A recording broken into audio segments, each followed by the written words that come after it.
Melihat fenomena kenaikan harga pangan di bulan Ramadan, seperti apa tanggapan dari pakar ekonomi akan hal tersebut?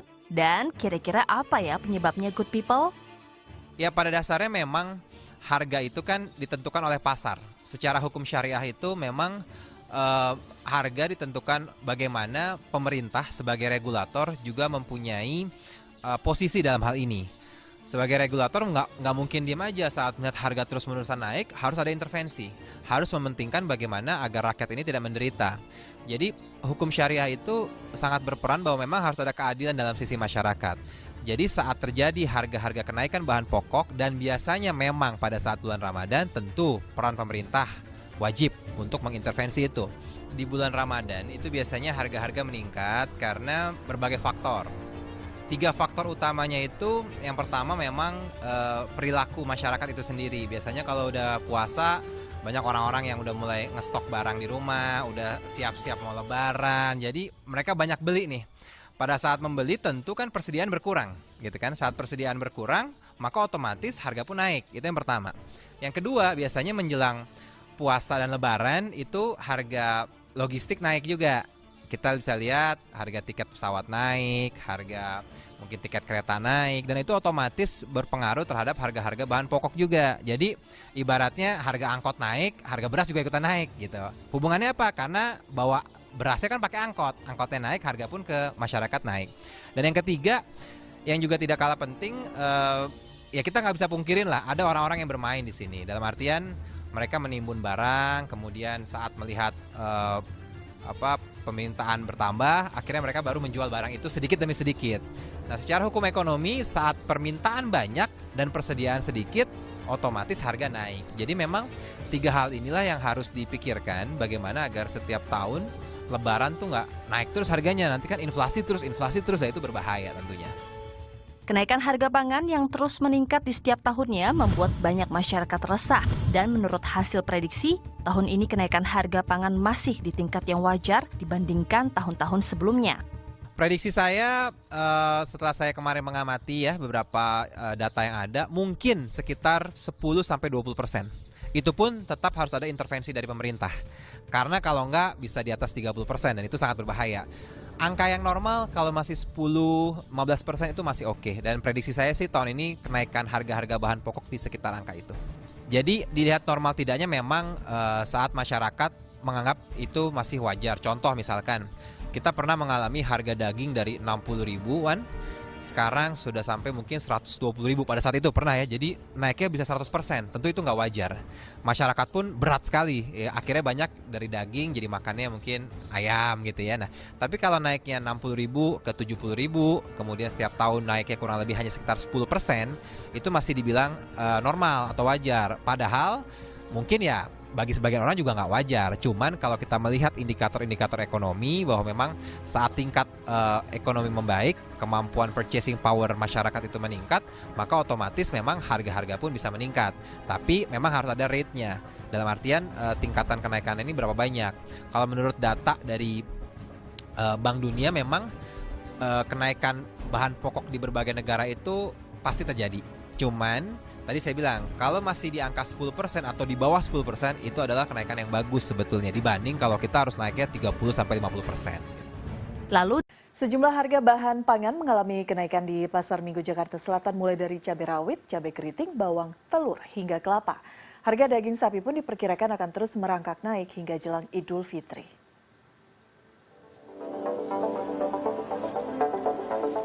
Kurang dari sepekan menjelang Ramadan, harga komoditas pangan di pasar tradisional mulai meningkat. Salah satu pasar tradisional yang mencatat kenaikan harga adalah Pasar Minggu Jakarta Selatan.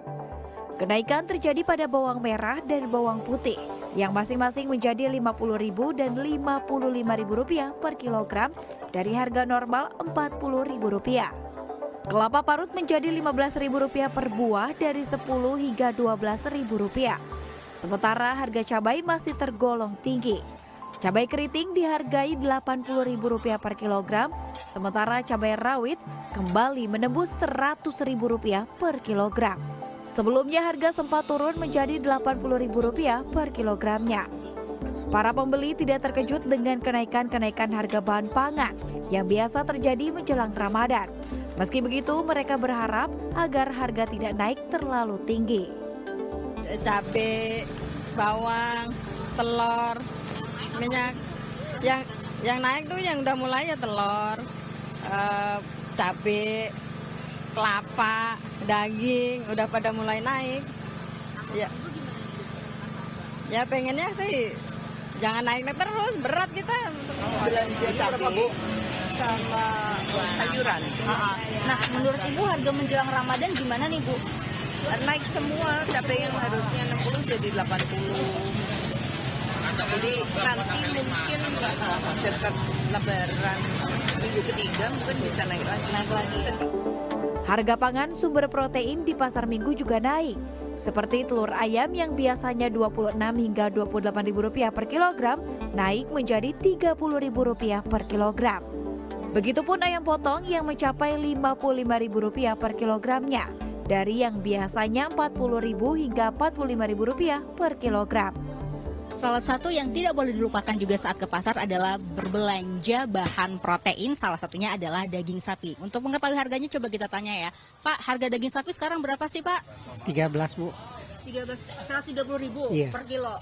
Nah, itu harganya mahal atau murah Pak? Sedang lah. Sedang ya? Ya biasa 160. Oh, biasa 160? Iya. Oh, oke. Itu Mirsa, kita beralih ke topik yang kedua, 2 pekan jelang bulan Ramadan. Sejumlah bahan pangan seperti sayuran dan daging di berbagai daerah mengalami kenaikan harga. Seperti halnya di Pasar Tomang Barat, Tanjung Duren, Jakarta Barat, kenaikan harga terjadi pada harga minyak goreng, daging sapi, wortel, dan juga kentang. Sementara untuk harga sejumlah komoditas seperti cabai dan bawang merah mengalami penurunan. Perubahan harga ini dipengaruhi oleh berbagai faktor, termasuk pasokan, permintaan, dan juga kondisi cuaca.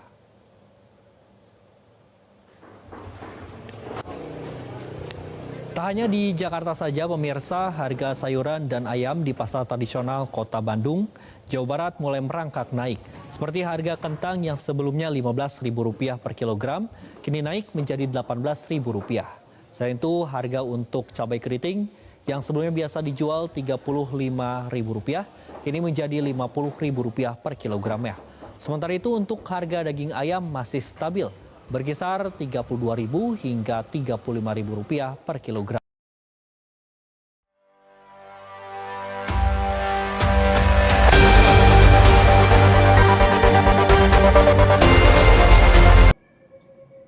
Assalamualaikum warahmatullahi wabarakatuh. Halo Sobat Gen Z di rumah, kembali lagi di podcast Cuan Lokal dari obrolan titik peluang. Bersama aku, Zoe, host keren yang akan menemani kalian 1 jam ke depan untuk ngobrolin isu-isu tentang ekonomi dan juga dunia bisnis. Nah, spesial episode kali ini nih, kita kedatangan tamu istimewa dari Cibiru yang udah nulis artikel tentang topik ini. Ayo kita bahas bareng-bareng bersama kakak-kakak ini ya.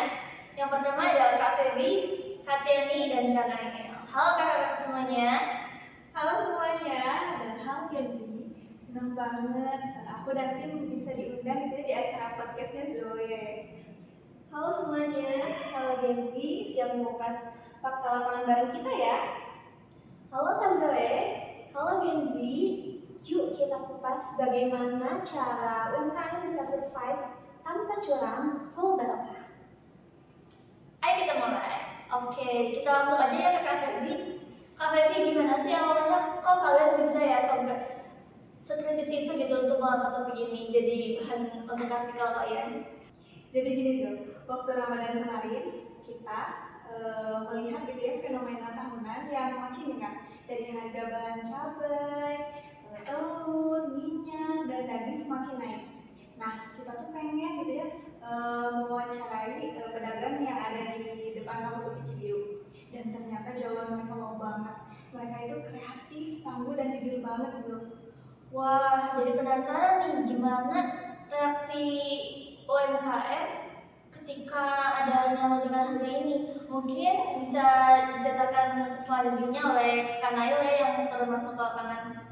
Banyak Zo, salah satunya ada abang di Jebel yang rela nyari supplier baru demi bisa berjualan dengan harga yang tetap. Ada juga yang nambah menu biar dagangnya itu rame, padahal untung yang mereka dapat itu tipis banget. Dan yang bikin aku kagum itu mereka bilang gak bisa nipu pelanggan kak, harus jujur. Jelas sih, betul banget. Keren banget tuh kak. Ternyata bukan cuma tentang bisnis aja ya, tapi juga tentang idealisme. Oke, mungkin kita ke Kak Tiani ya, yang mulai dari segi karakternya. Kan di artikel itu ditulis ya kalau misalnya karakter properti itu sangat bisa diterapkan gitu dalam dunia bisnis, apalagi UMKM. Nah, gimana sih kak ceritanya kemarin tuh para pelaku UMKM ini menerapkan karakter properti itu?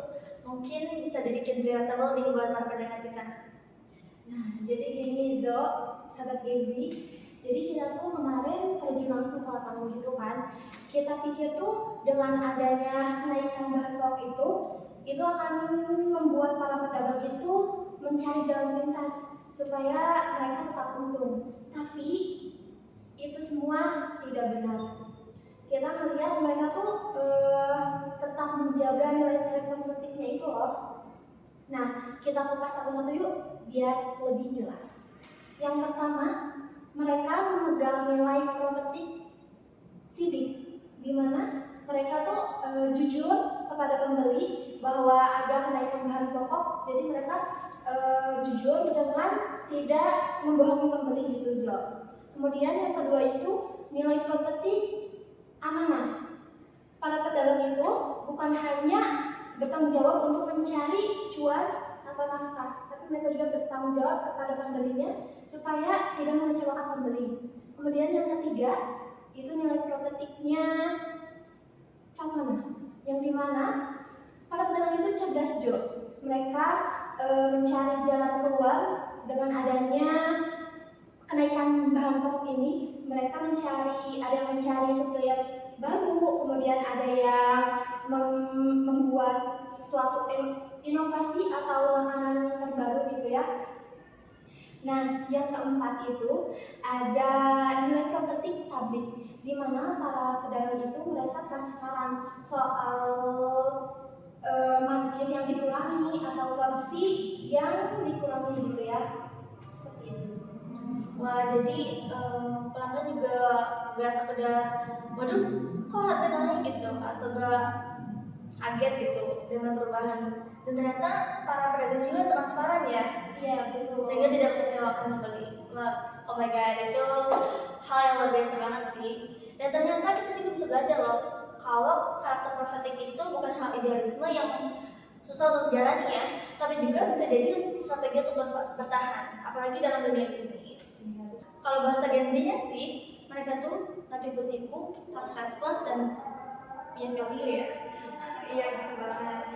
Mereka itu upgrade mental bisnis, dan misalnya itu mereka nggak markup harga pas harga bahan pangannya itu lagi naik-naiknya, tapi mereka itu hanya mengurangi marginnya saja. Wah, nanggung rugi demi pelanggan sih itu bukan hal yang mudah ya, tapi mereka ngejalan itu semua. Kalau satu Indonesia kayak gini sih, kalau berkah ya. Betul banget. Betul banget sih. Dan kalau kamu ngobrol langsung sama pedagang yang ada di sekitar situ, mereka tuh bilang mereka jualan bukan cuma cari rezeki aja, tapi mereka juga cari ridho Allah. Masya Allah banget sih. Masya Allah banget. Nah, Kak Feby mungkin apa sih pelajaran yang bisa dipetik gitu, apalagi untuk kita nih yang baru mulai usaha di luar sana?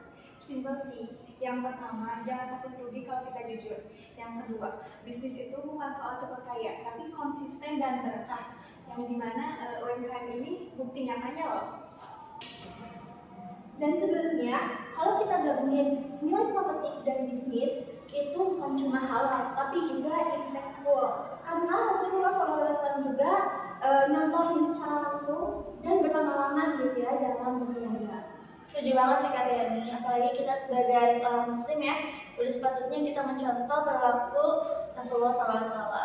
Mungkin dari Kak Nail ada kata-kata terakhir untuk para pejuang bisnis di luar sana? Oke, kata-kata hari ini, jangan pernah ngeremehin kejujuran di tengah ekonomi yang naik turun ini. Yang bikin pelanggan balik itu melalui trust, dan trust itu dibangun dari rasa nyaman dulu. Wah, bagus banget tuh kata-katanya Kak Nail. Oke sobat di rumah, karena waktu berbincang kita sudah habis, dan alhamdulillah hari ini aku banyak banget insightful dan pengetahuan yang luar biasa dari kakak-kakak yang udah hadir di sini. Makasih banyak ya Kak Feby, Kak Nail, dan Kak Tiani. Sama-sama, Oke, sampai jumpa lagi